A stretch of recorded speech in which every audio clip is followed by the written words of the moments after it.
Welcome, everyone. May I invite everyone to sit? Would like to start? Don't feel shy to come in front.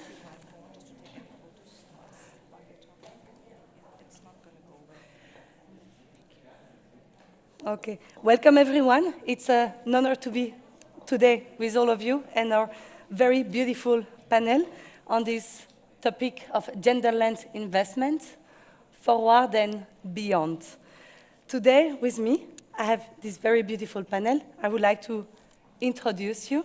So we have Adriana Balducci, Associate Director at Innpact, leading the advisory team and on structuring and impact management. She has 10 years experience in impact and in impact fund management, and also support the 2X Gender Smart. I have also with us today Valerie Harrington, Associate Fund Manager at BlueOrchard Finance. She's part of the blended finance team and developed several impact funds in blended funds. She worked in wealth management in Latin America and studied in Milan, as well as in Washington, D.C. All the way from Washington, D.C., we also have the pleasure to welcome Sally Paxton, U.S. representative from Publish What You Fund. She worked in data transparency at the intersection between policy, advocacy, and politics. And she worked also at the Gates Foundation, ILO, Clinton White House, and was a partner in the law firm. And finally, we have also Carmen Niethammer, Senior Gender Specialist at the European Investment Bank, that had the pleasure to welcome us yesterday for the drink and the ceremony. She's leading the gender team at EIB, but also chairing the Multilateral Development Bank Working Group on Gender. She represented EIB on the 2X Collaborative Steering Committee, and also worked at IFC, World Bank in Brazil, Egypt, Sri Lanka, amongst others. So this is a promise, and so myself. So I am Noemie Renier. I will be your moderator today. I'm from Incofin. This very esteemed panel gives a promise of very intense and promising discussion. And actually, as moderator, I get a chance to also present you Incofin, but I will not bore you with too much marketing, tell you how beautiful and strong Incofin is. So Incofin is a leading impact investment asset manager. We are based in Belgium, in Antwerp, not far from Brussels, if you are around. We have regional office in Colombia, India, Cambodia, and also did I say in Kenya? No. We are investing in private debt, equity in emerging market for impact. We also invest with technical assistance. That's how we try to commit beyond. That's a capital plus approach. And we have 3 sectors of focus: financial inclusion, agri-food, and also access to water. Thank you, Sam. We are all complete now. All ready to start our gender lens investment panel, forward and beyond. After 2 days of conference on the topic, I don't need to convince you that adopting a gender lens investment makes good business sense. It's also the right thing to do. As we see growing number of gender funds, just the number of gender lens funds rose from 60 in 2017 to more than 200 in 2021. This showing growing interest and momentum in gender lens investment. But tracking KPI are not new in microfinance. Is that enough? That's a question that we will try to understand today. The 2X criteria, they have allowed asset manager like Incofin, BlueOrchard, to... Dear participants, you have ongoing sessions in room Klecker and room Ensch on the 2nd floor and on room Chapel on the 1st floor. Did we start too early, or? I can make it again, but maybe boring for you. Yeah, where I was. So the 2X criteria, they have allowed asset manager like us to benchmark ourselves across different funds. For example, Incofin has 91% of our partner MFI that meet at least one of the 2X criteria. Is that enough? Shall we be satisfied? Is that the ultimate objective? I don't believe so. We have learned also through the conference meetings of the last 2 days that actually having women clients does not mean that we are meeting and addressing their ultimate need. So today, in this panel, what we would like to achieve is to refine and engage for long-lasting, to see how we can refine our gender lens to ensure meaningful, long-lasting societal change and tangible result in women economic empowerment. And so that's enough speaking for the moderator. Now I would like to open the floor to questions to our panelists. And I will start with you, Valerie. So BlueOrchard has developed several regional gender-smart investment funds. Can you explain how you integrate gender lens investment in your strategy? Yes. I can give you. Thank you. Thank you very much. I'm very happy and grateful to be here and excited to discuss these interesting topics.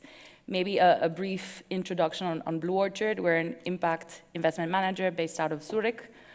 We've been doing impact investing for more than 20 years now. We were founded in 2001 as a private initiative supported by the UN, and out of there we created what is now the largest microfinance fund worldwide.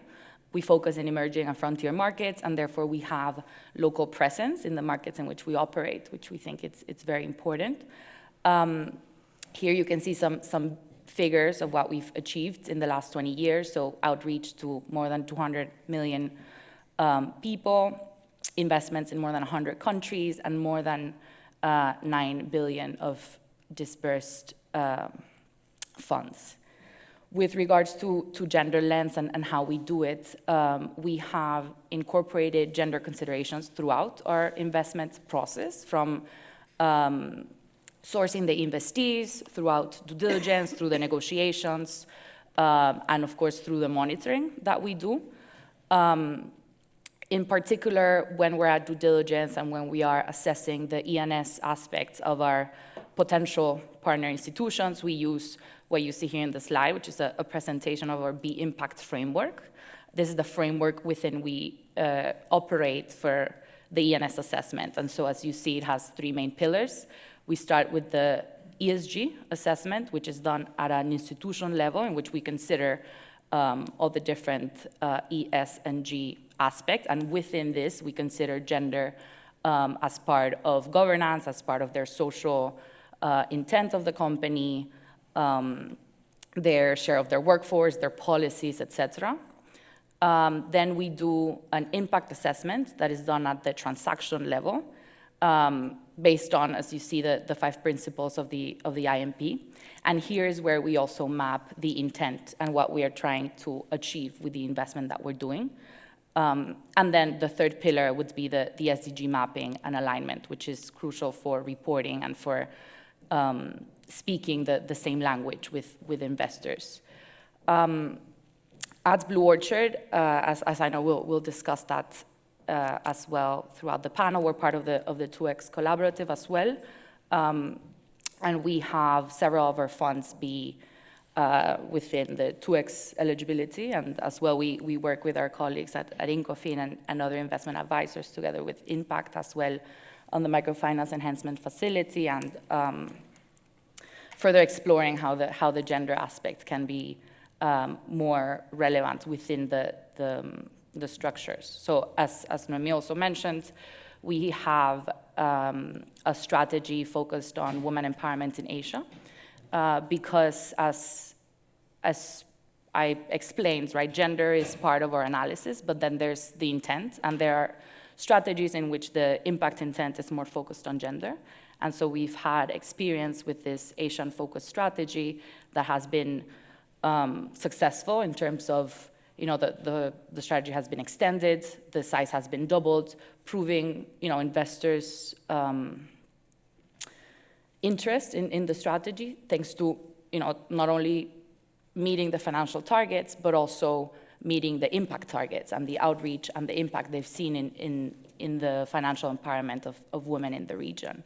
And I think, basing off from that experience, we are now sort of trying to take that one step further with a new strategy that we're developing on gender diversity and inclusion, this time in Latin America and the Caribbean. And the idea is to increase the economic well-being and resilience of individuals, but also MSMEs of underserved groups, mainly women, but also we want to consider other relevant underserved groups such as Afro-descendants and indigenous populations for, relevant for the region. This was, a mix of the market need that we see in the region. I mean, Latin America was one of the regions most affected by the COVID pandemic. An important share of the population fell back into poverty, and most of those were women. So we see the market need. There's also, the majority of the population is unbanked or underbanked, and again, a disproportionate majority is women, as well as the MSME funding gap that is above $1 trillion, again, affecting mostly women. No? So there we see the importance of that. And this was just, the way we're seeing it now for this strategy is in 3 pillars that you can see in this slide, and it's, not only about the products and services that the institution provides, which is definitely, very relevant and something we will analyze in detail, but it's also, to what extent the institutions themselves are diverse and inclusive. Because this then also affects the strategy, the development of new products, and the portfolio. And the third pillar that we see that is very important, and I know we'll also discuss throughout the panel, is data and reporting, right? Because it's very difficult to measure the impact, to measure the intent, to measure the progress if there's no data, and sometimes that is a bottleneck in the process. Thank you very much, Valerie. I think we'll deep dive into the data question later with Sally.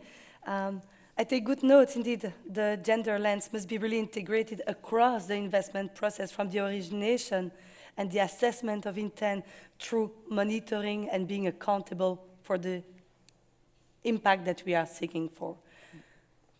So I would like now to ask you, Adriana, how can investors refine their gender lens in this investment process? Also, what are the risks that you see in there? Thank you. Hi, everyone. So, yeah, and I will just show an intro slide on Impact, but I guess I'm going the opposite side. But I will be very quick on who is Impact, because I'm here more to share the experience of our clients and the work that we do. So Impact is a leading impact finance expert in consulting and third-party management. We have, as you can see from the slide, 15 years of experience. And I like to stress that 15 years ago, the term impact finance was not even coined yet from Rockefeller and the foundation JP Morgan. So we were quite innovative in that sense to be called Impact at that time. So we only work for impact finance projects that have a clear intention, as also Valerie mentioned, to generate impact. So the intentionality is a key thing that we assess even just by accepting a client. We worked with a number of fund managers and investors, so just a few KPIs in the slides, around 32 funds that we structured so far, and out of which 22 have a gender lens. And we are now around 50 people, out of which I would say 70% women, which doesn't mean anything, so just to say, because now we will discuss about what we can do also as a corporate, and as we often say, just having women as borrowers doesn't mean anything per se, but so just you know who we are, so large group of women in impact finance, and we worked with now all these funds that actually are managing total assets of around $8 billion. So in what we do and what I would like to share a bit today through all the businesses that you see on the right side, we've seen that there are a number of things that are kind of recurring in the practices when you implement a gender strategy.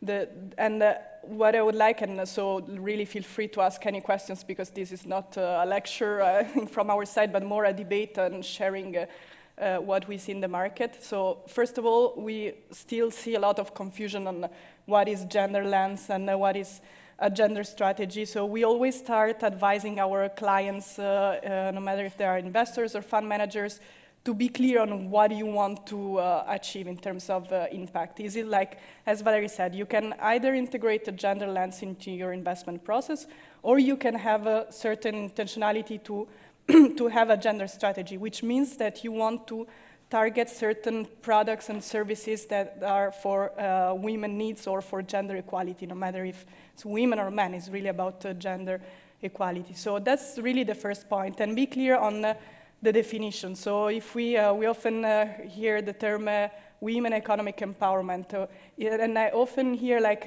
we are financing women, so we are actually improving the economic empowerment, which is not really the case. I mean, it's access to finance is the first mean, but it's not everything. So consider when you define the outcomes, really what is behind this outcome. The second thing to keep in mind is about setting the KPIs. I think Valerie already touched upon a bit the KPIs and the data challenges, but it's very important to set these KPIs for a number of reasons. For the all due diligence to identify the right investees, but also after, as also Noemie was saying, across the whole process. So in the portfolio management, risk management, until the exit or the maturity of the investment. And two things when working on KPIs that I always say, but this is really for every type of theme, is that we need to consider benchmarking and the baseline. Because if you, for the benchmarking, if you say, like I was saying, you just have a number of women in the board or a number of women borrowers, this doesn't really tell you much, in the sense that if you don't say what is the situation in the region where you're investing, it can be a good thing or a bad thing depending on where you are investing. For example, if you are investing in Jordan, there is a micro fund in Jordan where you have 70, they reach, I think, around 70% women in the governance, in a country where the average is 15, then you see that it's a huge achievement. If vice versa, you are in a country like India or others where you have a large number of MFIs that are targeting women already, and you're saying, I have 70% women borrowers, that's not really meaningful. And the same thing for the baseline. Again, you need to know what is the situation when you invest. What is the situation before your investment and after your investment, no matter if it's equity or debt. And something that, for example, already fund managers are doing here, like Incofin and BlueOrchard, is to count the number of new borrowers, because this gives you the direction also of where the MFI is going. So new borrowers or first-time borrowers, which is even more important when you work on access to finance. So think of those always those two things, and then don't assume things like the demand for women is unlimited, or we will finance women just because there is a need or because there is money. That's the other point. It's always important to start with the market analysis, market research, even if it's expensive and it costs. But this, and I think we will discuss it later, how important it is to really know what are the needs when developing products and services for women. Thank you very much. I told my panelists that I would be ruthless on the timing. So thank you very much. I think you remind us that implementing a gender lens investment starts with defining what is our objective. And there is no obvious link between financial inclusion and women empowerment, economic empowerment, so it's very important to be able to define this KPI that you can track in the beginning, throughout your investment, and also when you exit, regardless of the instrument that you try to implement. And this benchmarking is important within your investment, but also there is no blanket approach from what I hear from you as well, is that you cannot apply a benchmark criteria for example, in Jordan versus in India or in Bolivia. You need to take into account the social, cultural context. Thank you very much, Adriana. Carmen, to you now, I would like to ask you. Thank you. Actually, you have witnessed the very origin of the 2 weeks challenge. Can you tell us more about the merits, but also the limitation, if you If I She's can already provoke you a pushing. She's bit. already pushing. Hi, good morning, everybody. Very nice to be here. You had the pleasure of, I hope you had the pleasure of being at the EIB yesterday. You got me as a speaker on the panel today because originally it was supposed to be somebody from the 2X collaborative team that was supposed to be here. So you got me. I hope I can live up to the challenge. Is everybody in the room familiar with the 2X? Hands, everybody? Clear, clear, clear. Excellent. So then I don't really have to talk much about the 2X methodology in general, but it is of course something that evolved as a result of the G7 commitment, right? So you had the G7 countries that decided we want to be able to show that our development aid is informed by a gender lens, and we had a commitment as the G7 countries to have 3 billion euros in 1 year in terms of gender lens investing, at least going towards towards investments that have a gender lens. And that was quickly surpassed, and then EIB, as the first MDB, adopted actually the MDB criteria. So initially it was just for bilateral development finance institutions. And for us it was incredibly useful because we were able to now look at our own portfolio with the gender lens across different portfolios. We are not just in financial inclusion, we are also in terms of infrastructure investments. We are the EU climate bank, so our climate investments are also benefiting quite a bit from a gender lens investment lens. And so for that, we are very, very grateful to actually have adopted the 2X because at every single investment that we make, we have that conversation. And I think that is really what you were also saying, that when you have the conversation, how does this particular project close an existing gender gap? We can now have a conversation with our loan officers on, there's a business case number one, and the business case, depending on what kind of project it is, can be across these different areas: entrepreneurship, leadership, employment, products and services. And then we can actually have that conversation. Can this investment promote closing the gender gap? If it's just plain vanilla and you're going to do whatever you're doing in any case, it's not interesting, but we at least know that we're investing in something that is already positive to women in some way or another. But it is actually that conversation that allows us then to have a reason why we're collecting a baseline. It's a reason for us to actually stretch ourselves to beyond what we wanted to do. And a lot of our funds actually, and here I'm very thrilled that BlueOrchard is one of the 2X collaborative members, and we always refer to particularly one of our investments that we have with you on how it is not only delivering on climate but also on 2X. The funds are actually also committed to use the 2X methodology down their own investments, and then again down their own investments, so you actually then can have that ecosystem conversation. How can we actually amplify our joint group impact on gender, which is, that's the part that absolutely excites me.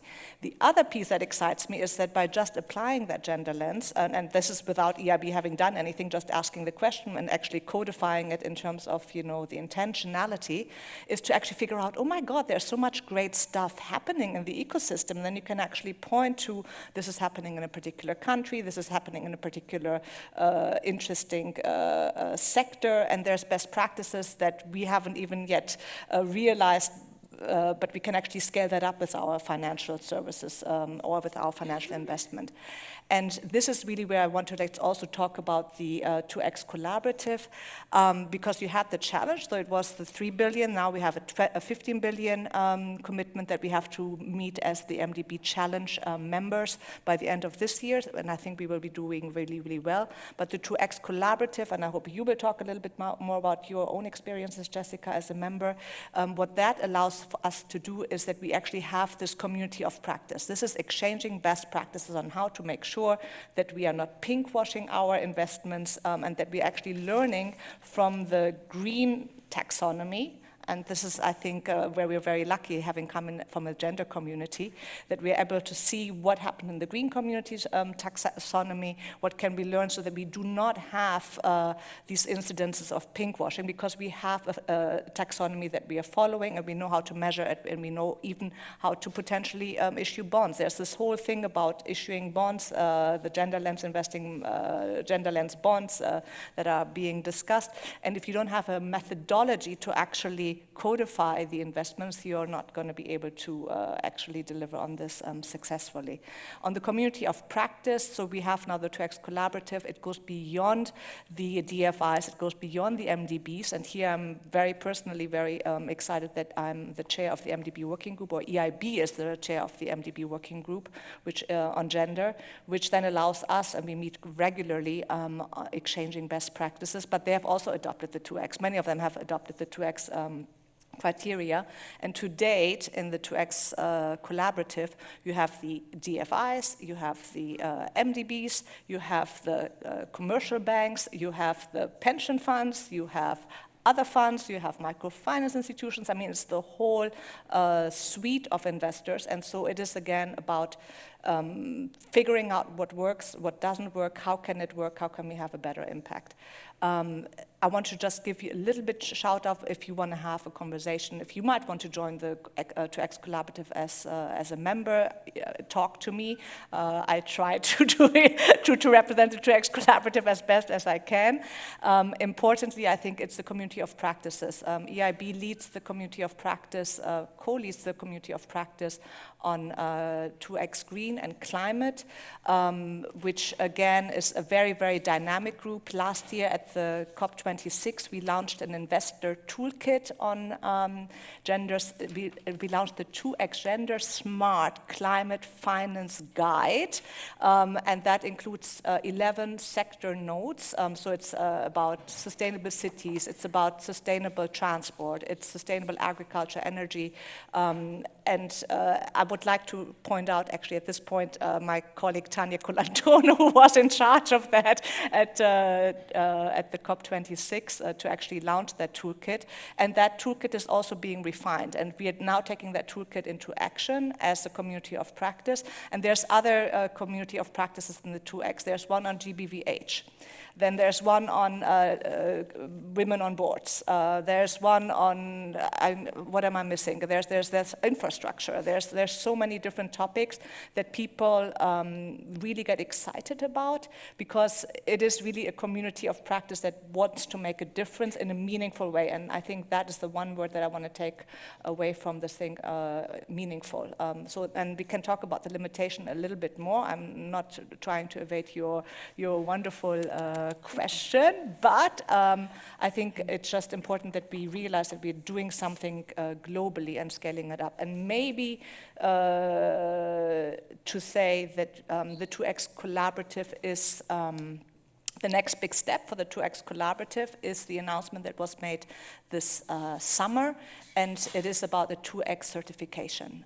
And I think this, again, will help us learning from the experience of the greenwashing, that we want to make sure that what we are putting in our little portfolios and considering something 2X, that it goes through a rigorous process so that we actually have a third party saying, this is indeed a 2X investment that meets the criteria. Should I stop? You. Yeah, you're about to interrupt me. If you are not convinced yet to join the 2X Collaborative, I'm doing a good job, right? As a 2X Collaborative member as well, it gives access to loads of information. I think it's good that as a sector we engage together to define these tools. So yes, I confirm, and I invite you all to answer the call from Carmen. Thank you very much. How can we ensure no pinkwashing? That's one of the big questions today. Yeah. And I think Sally is with us today to that end, to ensure no pinkwashing. The availability of gender data is key for decision making, for business strategy building, and to that end, Publish What You Fund has led several projects to improve transparency of funding for women's financial inclusion. So Sally, can you tell us more how we can improve data transparency to ensure maximum impact? Great, thank you, Noemie, and thank you very much for inviting me to be on this panel. For those of you who have never heard of us, we are the Global Campaign for Aid and Development Transparency. So I think we describe ourselves as small but mighty and trying to work on improving data quality. I wanted to take my initial portion of this section today to talk about, to summarize some work, and it will be quick, that we are just completing with help from the Gates Foundation to track international public financing to women's economic empowerment, including unpaid care, women's financial inclusion, women's empowerment collectives, and then also measuring the gender intentionality of that funding. Why did we do that? I think everybody understands that we is widely understood and widely accepted as a key tool to investing in women and girls. But it's not just for them, but for developing economies as a whole. What we didn't know, however, was what was being funded, what was the level of funding, how was it being directed, and for what purpose, and importantly, because we've talked a lot about today, what results. I know that many of you here are focused on private investments, but I think public expenditures should also be of interest to you. I think you should look towards, for example, the opportunity to both work with and learn from development finance institutions. I'm going to go into a little bit more detail about what we found in our research, but I think the one big takeaway is that the overall funding that goes, this is international funding, public funding, that goes directly and solely to women and girls is very small. I've also listed up on here some of our reports, and you can find them all on our website. There are far too many for me to go into in 5 minutes, so I'll just direct you there. So, what did we track? First of all, I think it's worth saying, and I think it's come up already today, that the definition, there's no one definition of women's economic empowerment. We, after lots of consultation, came up with a very holistic and rights-based definition to capture the broadest range of projects that we could, and then we broke them down into a very granular analysis, so you can kind of pick and choose your own definition. We also used a broad definition of women's financial inclusion, and then followed that up once we got our bucket of projects and did a demand-supply market system analysis to classify the projects. Who were the funders that we looked at? We looked at bilaterals, multilaterals, DFIs, which we broadly define as multilateral and bilateral DFIs, as well as philanthropic funders. And we used 4 different databases at a country level to get our bucket of funding, our bucket of projects. We wanted to determine how much funders were providing to women's financial inclusion, to women's empowerment collectives. We looked at overall funding levels through a country lens over a 5-year period. This was a massive undertaking that involved tens of thousands of projects. And then, as I said, we broke them down into a more granular analysis. The instruments that we tracked both grants and non-grants, which we would define as kind of loans, equities, guarantees. We also wanted to measure gender intentionality. So to do that, we used both the OECD gender marker and word searches to try and identify within these big bucket of projects which one of those had a gender intention, because we were very interested to understand the extent to which a project was solely or was partially or was not at all focused on gender. And then finally, we wanted to look at how do funders design their programs. Do they include women's financial inclusion as part of a financial inclusion project? Is it part of a bigger development project? Is it fitting into a women's economic empowerment project? Because that's important to understand what the objectives are of the money that's being spent. So what did we find? Keep up with my own PowerPoint. I think big picture, over the 5-year period that we looked at, overall development funding for these 3 countries generally went up. Funding for women's economic empowerment remained essentially stable. And women's financial inclusion, as compared to either the overall funding or as to we, remained very small. Second of all, it's really hard to measure gender intentionality, and part of that is that so many of these projects are marked as either significant, which means a small or a part of that project is going to women, or they're part of an overall project. And getting accurate funding for kind of what is actually going towards women's financial inclusion, for example, is really almost impossible to accurately define. Second of all, development finance institutions and the 2X challenge and the large amounts of money that are going into that are also very opaque. So I'm glad to hear that the individual investors are tracking things very carefully, but knowing from kind of the outside stakeholder position, it's really hard to understand where they're investing and what results they're having. Third, key realization areas that are key to really realizing women's financial inclusion, women's economic empowerment, are often not funded. And I would call out one example as being social norms. I think international funders understand that funding norms for women financial inclusion is important, but it's often, we found very little funding across the 3 countries that we looked at. And then second, I think another big takeaway was for women's economic empowerment, those income-generating sectors that are so important to have women generate their own income are often the least funded areas of women's economic empowerment. And then finally, I would say results data is extremely scarce. It's difficult to understand the impact. How do we know what should be replicated? What is a lesson learned? It's very difficult to get that kind of information.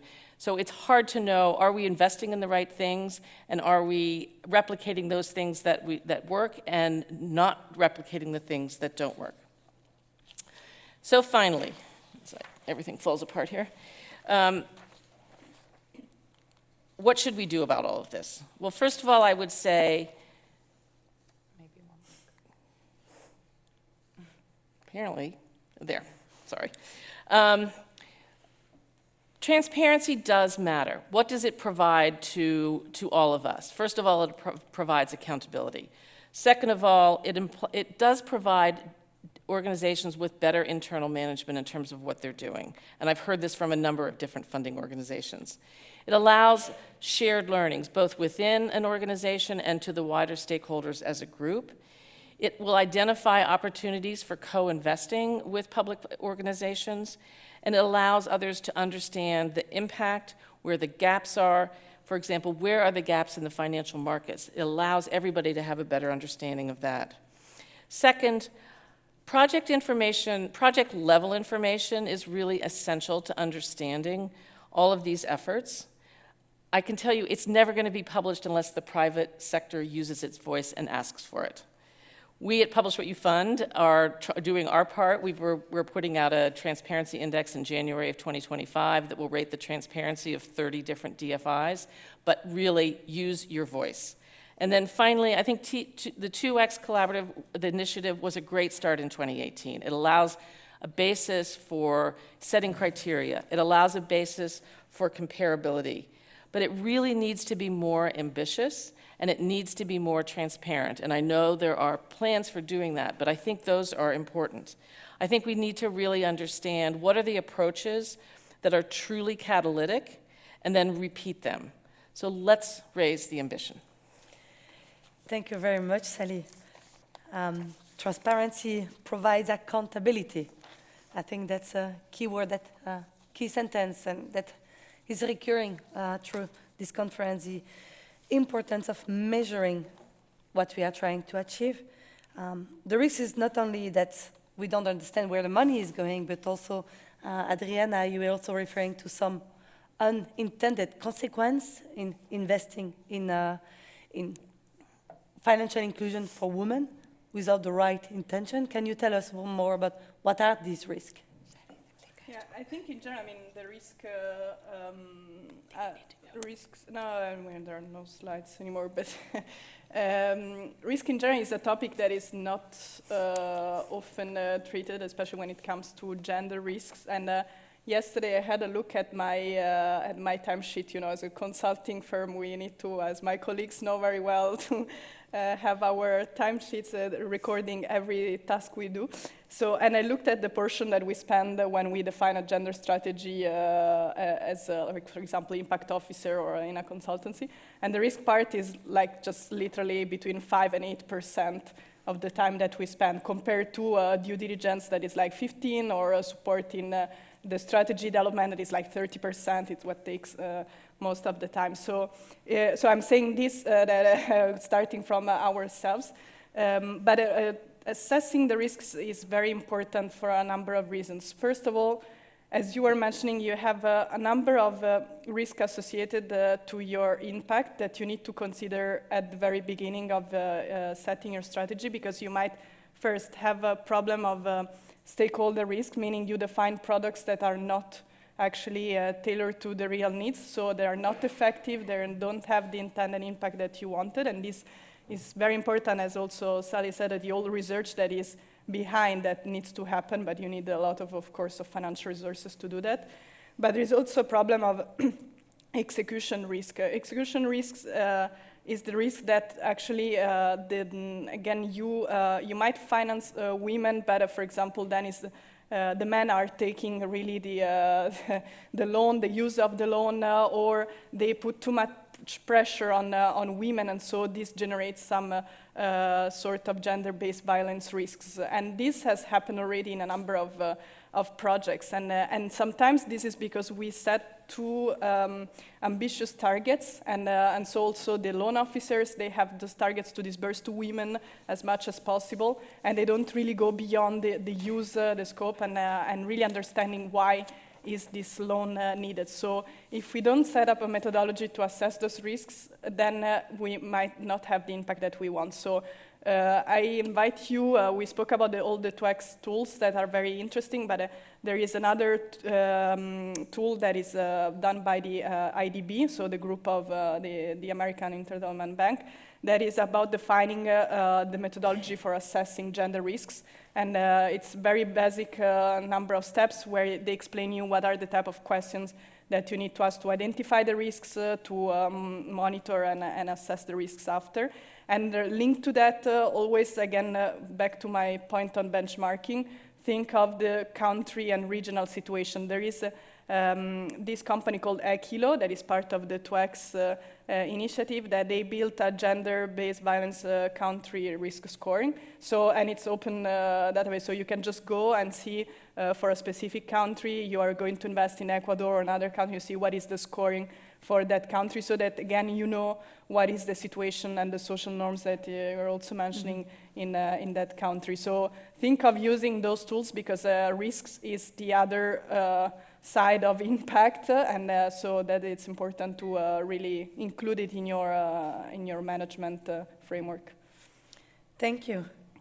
But to start with, from the discussion, gender intentionality, assessing the gender intentionality is one of the biggest mitigants to make sure that from the beginning, this intention prevents harming for the woman. And I would like to hear from you, Valerie. How do you assess intent during your due diligence? Yes. So the intent that we have as an investor would be, encompassed in the impact scorecards, that indeed also has a section for analyzing and measuring to some extent the risks. I think what we have seen through our other strategies is that alignment is important with the institution since the beginning, right? It cannot only be a push of what we want them to do. It needs to be a true, partnership, and it's a process of explaining why do we want what we want, right? Why do we want to finance women? No, sometimes we take this type of conversations for granted, but it's important that we get buy-in from the institution, of why are we doing this? Why is it relevant? And why is it good for business, ultimately? No? Because at least as when we provide loans, there is, to be frank, a limit to the influence that we can have in an institution, right? So alignment is important in terms of interest to bring the project forward, no? As well, the funds are to some extent fungible, right? So that's why, you put safeguards in place to ensure that, the intent that you have as an investor follows through, but you also need to analyze the risks and then monitor them throughout the investment, no? Interesting. When I see what the microfinance sector has achieved through self-regulation, being the SMART campaign that becomes a pathway today, when I see the lending guidelines in Cambodia that have been defined, several initiatives that have been defined, can the sector investor engage further in order to define what are these gender-smart approach at the level of the institution? Carmen, I don't know if you want to take that question. I have, exactly like the previous panel, I'm so confused because I'm getting so much extra information right now that I'm like, wow, this is very complimentary and at the same time also intellectually stimulating. So thank you for moderating us. I think on the intentionality question, I'm still back with the question that you asked my colleague from Valerie from BlueOrchard, is it is indeed about a partnership and making sure that you are able to deliver. And as you were just pushing us, or the 2X collaborative community on transparency, etc., I think it's incredibly important that we have institutions like yours that actually push the DFIs and investment world to do as much as we can possibly do. But it is indeed, and this comes then back to the part of where is the limitation, because right now we're just with the 2X methodology measuring intentionality, right? We are not actually certifying results. And so one of the big questions that I always have, okay, intentionality, until when? When are we going to deliver certain results? And so that becomes a very important conversation around impact. And I think one of the reasons why you probably haven't seen much reporting of 2X data and 2X progress made is that it's a relatively new initiative, right? Mm-hmm. So we launched it, or the G7 launched it in 2018, setting up systems, coming into place, having the conversations with important partners to deliver on it. 2019-20, now you're starting to implement, but the results are not necessarily there. So I think there's also then, especially from the private sector, on the risk mitigation and reputational risk piece in particular, a reluctance to want to just make huge announcements when you're actually not sure whether this thing is going to work. So it's in a way, I like to quote Susanne Biegel here from Gender Smart, who said it's in a super exciting initiative, but we're actually trying to build the plane while we are flying it. So it's not like the plane has been super duper, put together, and we have, now generation 1 of the plane and generation 2 of the plane, but we're actually still building it. And that's where also the tools come in. And there is indeed different tools that I think, again, the 2X collaborative community is benefiting so much of. You mentioned Eculo. You mentioned the risk assessment tool from the IADB. At the COP27, you may have heard there was also hopefully they had lunch too, a launch from the EBRD and the African Development Bank together with ADF, the French DFI, where they launched actually a tool where you can inform, where you can put your investments against gender strategy criteria, because it was exactly that question, what is a gender strategy? And now you have a tool that will allow investors to actually look at it both from a public and a private sector perspective, what is a good gender strategy, particularly on climate projects. And on the MFI question, I think what I'm the most excited about, having joined the European Investment Bank just over a year ago, is that this is the EU Climate Bank, and that is also very much believing in the gender lens investing piece. And when you bring those two together, huge things can be done. We just came out of COP27, and we know, and I just saw data again today, that when you have climate investments that have a gender lens as well, or climate investment with women's leadership, let me just put that one simple one, delivers better on climate outcomes. So not only is it the business case for the investment, because that we have been now, pointing out over and over and over again with our research over the last, I would say, decade.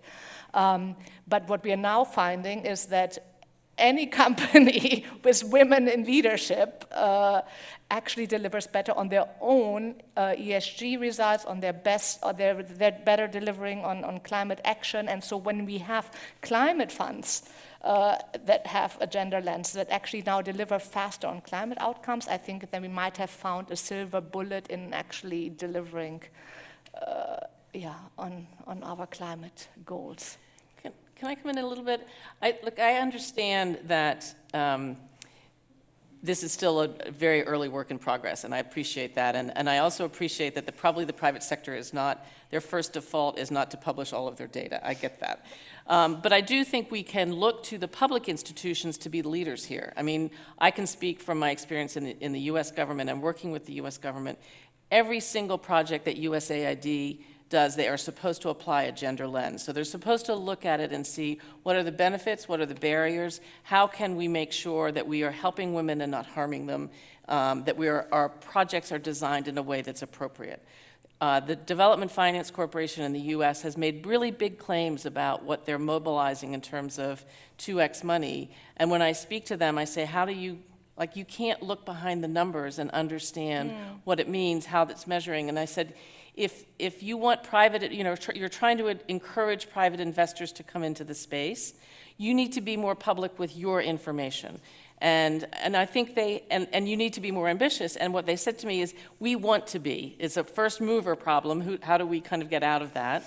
But I think we can look to the public institutions to be the leaders on transparency, and hopefully the private sector can understand that there's lots to learn from sharing. I mean, I'm kind of envious that you have all of this information within your own companies, but those of us who want to encourage better public policy directions and decisions don't have access to that. So I think there's a shared benefit to sharing learnings. It doesn't have to be the ultimate impact yet, because I realize it is early days, but how are you designing programs? How are you benchmarking them? The Development Finance Corporation has an IQ, they call it an impact quotient score that they apply that I think is, it's pretty good, and it's a good standard for the DFIs. But they've published, here's what we do, but they don't say, this is how it applies to a project. So I think we can work on the public institutions first to be the leaders. Thank you. Totally agreed. And I would even, I would say that at least from the work that we do in blended finance, in which we have, both spectrum of investors, I mean, I do think it is the public investors, the ones that are pushing for publishing the data and for being open out there. So I think it is happening. I wanted also to ask you, Sam, if we have any question from the panel, or I can open maybe some questions to you before going on with additional questions. Yeah, there are two. First is, most FSPs do not have or provide reports on data disaggregated data that is sex disaggregated. Either we need a modification on their core banking system, or they have it stored somewhere but are not able to provide automatized reports. How much of the funds goes to build that? Sorry, I did my best there. It's not very clear. And the second is, how much of the funds goes to support FSPs to build dashboards on data sex disaggregation? Okay. Thank you. So very similar question is how investor can actually help support instead of pushing the reporting requirement to the FSP. How can we help them? Maybe Valerie, you want to take that? I think from our perspective and the type of institutions that we engage with, we do manage to get sex disaggregated data, maybe not to the extent and detail that would be ideal, but that's the basis of the data that we work with, because that is crucial for what we do. In terms of how to improve, I think that's where the data pillar of the strategy we're developing comes in, and that's where also technical assistance comes in, right? Because sometimes institutions are aligned and willing to improve, but they need the time and the guidance and the funding to enable these IT, MIS projects to take place. So that is something that we have, indeed done before with other type of specific products, and allowing institutions to track more specific data within their systems, because once they track it, they can share it. And if I may add, I I'm an economist by training, and when we used to have to report on our gender impact, over years in particular, it was incredibly important that our clients understood what good quality data is, because if clients or any partners, if they don't believe that in the value of the data that is being collected, they will also not have good quality data. And so that comes also back to some of the sustainability indices that exist out there. If people are just winging it in terms of a data point and then they put it in because they want to be transparent and they think, oh, it's that, well, the next year somebody doesn't understand what the winging methodology was, and then it makes no sense, and that's really a shame for the community, again, because then you have trash in, trash out, and so the whole data set does not have any value anymore. So I think, therefore, also the business case piece is incredibly essential, because once investees if people understand the business case to why they're tracking it, it makes a lot of sense. We just published, and maybe it's a little bit of transparency, but we did a survey as part of our Finance in Africa report that we do on an annual basis, where we survey financial institutions, banks that we invest in. And we just published the survey results, whereby now 70% of the banks surveyed had a gender strategy.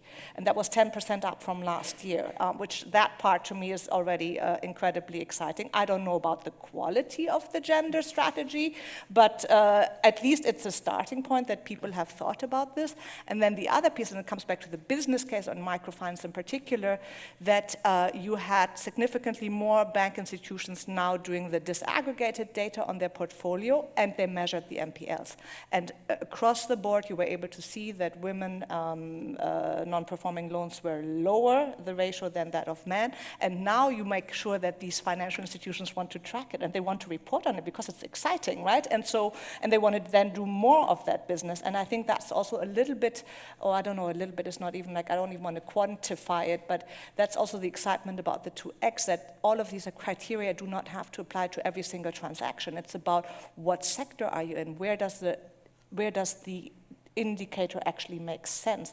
And from the transparency reporting perspective, it will then, of course, also depend, and this is where a little bit of the limitations of the 2X methodology also come in, what does your portfolio look like, right? So, for example, we do infrastructure investments, so I think the community, and we are getting better at it, but the community still also has an issue in terms of codifying a transport project. Seriously, like, you know, what are we measuring? Are we measuring the women in employment? Yes. In the transport sector, are they meeting 2X criteria? Because maybe not, because the numbers are really, really low in some regional context, as Adriana was pointing out. It's also the context, the local context.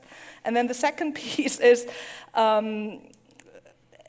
what does the portfolio overall look like, right? If you have an organization like the Asia Infrastructure Bank, I'm sure there are a lot of infrastructure projects. How are they going to report on 2X, like, in a very meaningful, comparative way?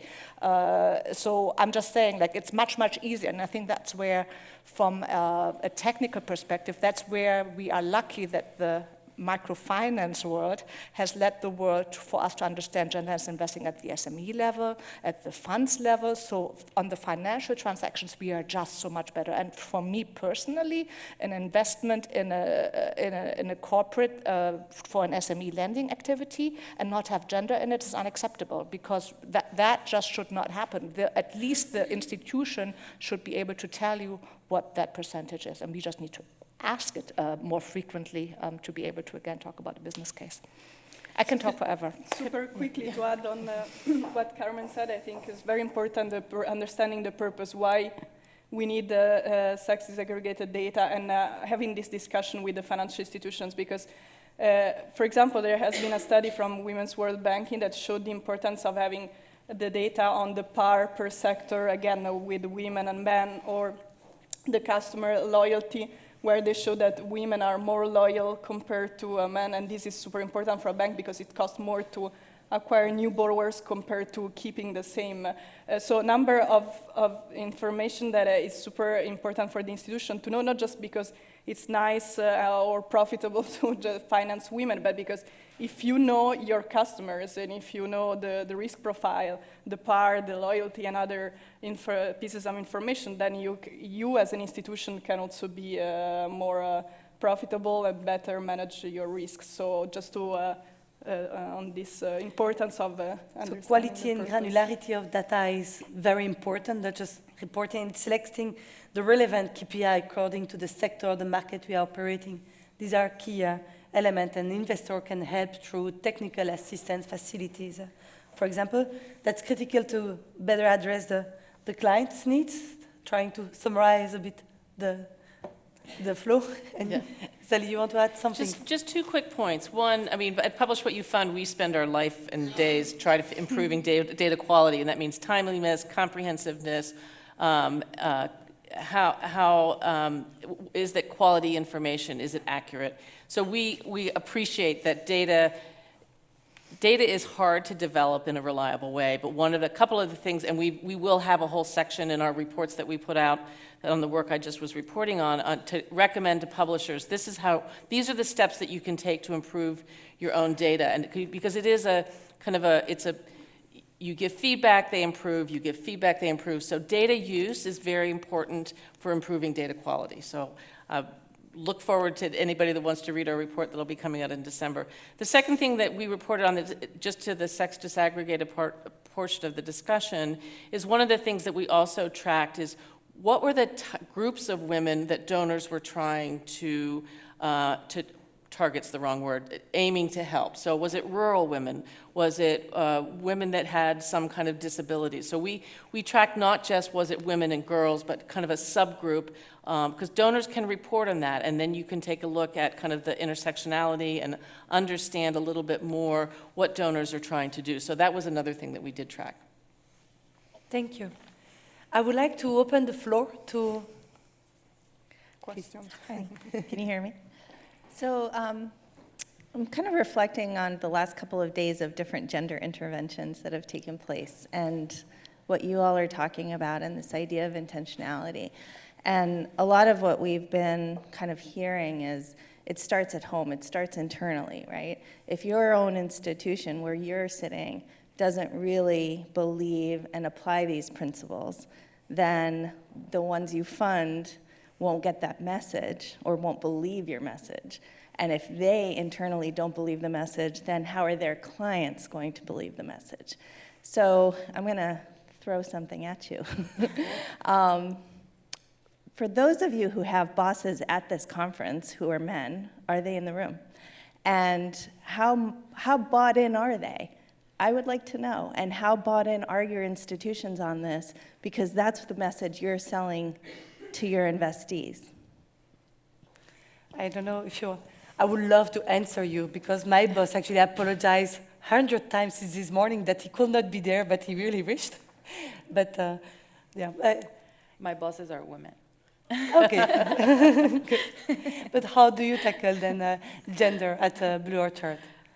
I do think it's something that is ingrained in the culture, right? It's it's a bit the chicken and the egg, but you do hire people that are interested in what you're doing, no? So it's easier to sell the message and to sell the culture of what we're trying to do, of women empowerment, of social impact investing, of climate change, no? So it's a bit in the selection of the people you then work within your teams, and that is, I think, a virtuous circle, but definitely needs to come from the top as well, then it trickles down. My management is just coming back from COP27, where we just had a huge gender event as well. Otherwise, I'm sure they would be here. And you have seen, you have been to EIB yesterday, so we are an institution that definitely believes in this work quite a bit, and otherwise I wouldn't also be given the space to run the MDB working group. But I think it's not so much about women and men. I think there's also women that can do more. We can all do more. I can do more. Every morning I wake up, I'm like, what else can I do? And in particular in the role of coordinating the MDB working group, because there's so much learning to be done.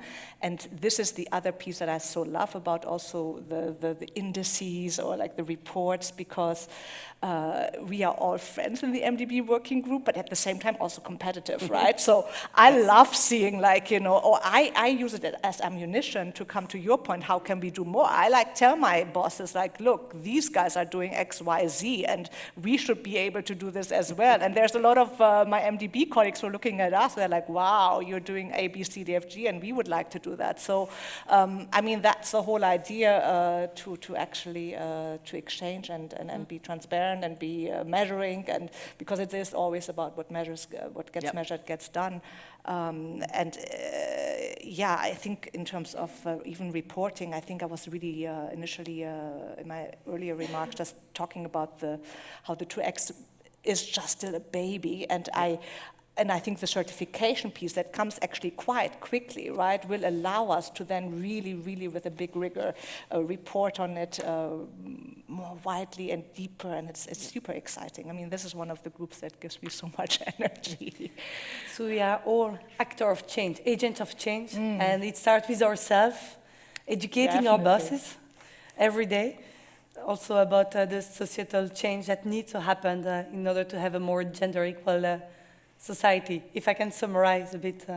But I think, I mean, our bosses, but like all of us, and also, as Carmen said, what we can do, at every level, so not just top down from the management. And you know, I was at a conference, I think I shared with you in our call a few months ago, and the other co-panelist, who is a manager of a big corporate, said, I'm happy to share the news that we have a gender pay gap that is 0%. We are paying women and men the same salary. And I was like, this is not being a big achievement. This is not being a gender smart. I mean, this is applying basic kind of rights or human rights where you pay the people the same, no matter what is the gender or the culture or the country or the race and so on. And we see this now because also with the European Sustainable Finance Disclosure Regulation, as we know, one of the indicators on the adverse impact is about the gender pay gap. And so these concepts finally start to come into like what is needed, exactly like not harming on the environment, in measuring the GHG emissions. So I think now we should really start changing the mindset and think that this is the baseline. This is the basic thing. That, unfortunately, in Luxembourg, we have the lowest gender pay gap in Europe. It's around 0.5%. In Europe, it's still around 15%. So, and this is unacceptable. But I think we all, as part of the corporates where we work, we need to be there to stimulate the discussion about the governance, about the salaries, but also about all the policies having flexible hours and things that are probably as important as the salary in terms of working conditions. So think of what we can do, all of us as a corporate, and for example, in our case as consulting firm, since the beginning we said, okay, what we can do more as a corporate, and we applied the B Corp certification, but again, using it as just the tool to say how we can improve the things, looking at the others, looking at the Patagonia or other types of corporates that are working well. So just to think always of the various aspects and not just the the gender pay gap or the governance, the women in the board. And I wish actually I think to answer to your question, and I step a bit out of the moderator, I wish one day we could have the same conversation also with men in a panel that just carry forward the same message or the line. Is still too often that the gender lens investment panel are composed of women. Historically, I must say, when I first started the social sustainability reporting piece with the GRI, this was like 10, 15 years ago, I was at a conference, and you had the GRI conference, Global Reporting Initiative conference, and it was all very white senior men that were representing their companies, and then you had a lot of women that were actually into the sustainability reporting business, right? I mean, they were the ones that were tracking, writing the reports, doing the sustainability reports. What is exciting historically, that these women today are all in super duper management positions because it's 15 years later, and they are now driving the change. And I think that has partially also showing up in women and ESG piece. And so hopefully we'll see that in reverse again in another 15 years. And hopefully we'll get at some point to the mix. To a balance. Yeah. Thank you. Sam is showing me a sign that we should start to close and wrap up. I would like to thank you, all of you, for this very interesting discussion, very insightful and also sincere talk. I think we all are humble enough to recognize that we are still building the plane as we are flying, but we took off, maybe late, never too late. Since we have taken off on the 2 weeks challenge in 2018, it starts also to think further about, okay, what is the next generation of 2 weeks, and where does the 2 weeks want to see us? And it's all of us that can participate and engage in the sector to bring us forward. Key element to prevent pinkwashing, because that's ultimately what we are all trying to achieve, is also to prevent pinkwashing and also be accountable for the end result, assessing this intentionality and engaging with our partner institution. That's a key responsibility as investors.